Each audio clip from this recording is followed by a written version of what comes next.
Hi, my name is Sparrow, and for my individual written argument for AP seminar, I decided to research how false nostalgia has fueled neo-Stalinism in Russia. For my thesis, I researched false nostalgia, fueled by misinformation and censorship for the Stalin administration in the Soviet Union, has caused a shift in political support in Russia towards nationalism, militarism, and expansionism into former Soviet nations, threatening their sovereignty. False nostalgia was the stimulus material I used, which was written by Johann Norberg. It is defined as a warped sense of longing for an inaccurate past. A facet of false nostalgia is collective nostalgia, which is defined by Norberg as the emotional attachment to collective cultural identities. This is being seen in Russia right now, with a majority of people longing for the rule from the Stalin administration. For some background information, the establishment of the Soviet Union occurred in 1922 after a coup led by Vladimir Lenin toppled the provisional government established in Russia after the February Revolution. 2 years later, Joseph Stalin took power over Russia and served in this position until his death in 1953. During this period, he had many policies that were incredibly detrimental to Russian society, including the collectivization of agriculture, a process involved taking individual farmers off of their farms and placing them on collective farms. However, this was widely opposed by these farmers, causing them to protest. This led the government to place them in forced labor camps, which caused production from these farms to drop drastically, leading to a famine which caused 3.9 million to starve in the nation. Another one of his policies was the Great Purge, an event that occurred that was the execution of 600,000 of Joseph Stalin's political opponents. My first topic is Neo-Stalinism and modern Russian politics. Neo-Stalinism is defined by the U.S. Central Intelligence Agency as a rejection of reform communism, recognition of the individual road, and West-East coexistence. Essentially, Neo-Stalinism is an ideology that idolizes Joseph Stalin without recognizing the horrors that were committed during his time as the ruler of the Soviet Union. A study was done by Pew Research Center that found that 59% of Russians believed that the dissolution of the Soviet Union was a bad thing. However, this differs from nations that were forcibly integrated into the Soviet Union, like Ukraine, Armenia, and Estonia, where only 20, 22, and 13% share this view. Another study found that nearly 60% of Russian adults see Stalin's historical role in either a very or mostly positive light, which differs from nations that were forcibly integrated into the Soviet Union, including Ukraine with only 16%, Latvia with 8%, Croatia with 7%, and Poland with 60%. For my next topic, there is Putin's conservatism and the rise of Neo-Stalinism. Vladimir Putin became president of Russia following his tenure as prime minister under President Boris Yeltsin. His presidency began in 1999 when he took over as acting president after the resignation of Yeltsin. He won the 1999 election for president and served in the position until 2008 when he returned to his position of prime minister. However, he retook the role as president in 2012 and has held this position ever since.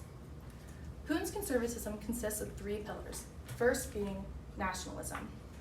Putin has fueled nationalism within the nation by a narrative that enforces nostalgia for the golden age of Russia, which he believes to be from the period of 1924 until 1953, when Joseph Stalin ruled the nation. This is because of the assistance that the Soviet Union had with the Allied powers in defeating Nazi Germany in World War II.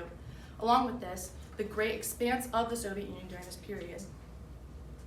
The next is militarism, which Putin has fueled in the nation with national support for the special military operation in Ukraine, which feeds into the next topic, which is expansionism, which is seen in Russia with the Russo-Georgian War, an 8-day-long war that occurred in 2008 after Russia invaded Georgia.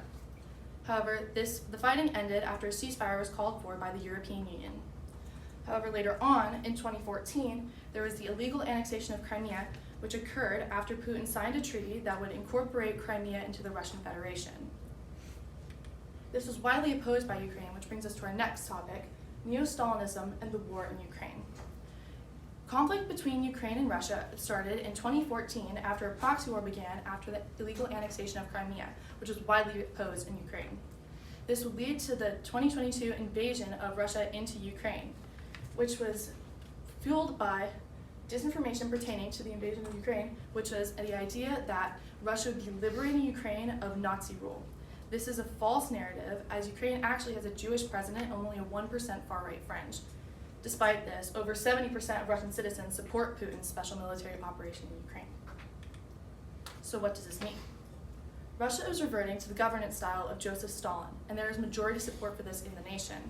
And this is leading to the reabsorption of former Soviet nations into Russia, threatening their sovereignty. What needs to be done? Action must be taken to protect the sovereignty of former Soviet nations. This includes a recommendation from the United Nations General Assembly for individual states to take military action against Russia. Along with this, campaigns supporting the false narrative pertaining to leadership in Ukraine must be stopped. This will put a stop to Russian advances into former Soviet nations like Georgia and Ukraine, protecting the sovereignty of other former Soviet nations, including Azerbaijan, Latvia, Lithuania, and Estonia. Wow, thank you, McKenna. I'm going to ask you a couple of questions about your work.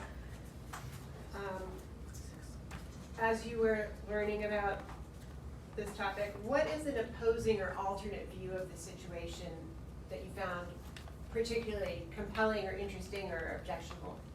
I would definitely say the opposing viewpoint would be the majority of Russian citizens who believe that or support the war in Ukraine, despite the rest of the world who majority support Ukraine in this conflict.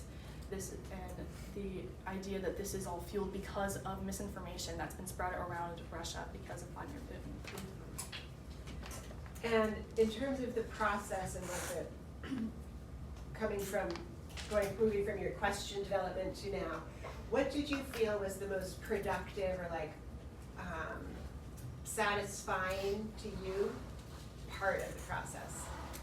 I think the most satisfying was finding conclusive evidence from Pew Research Center showing a support for Joseph Stalin in Russia. This really supported my argument. It was very helpful.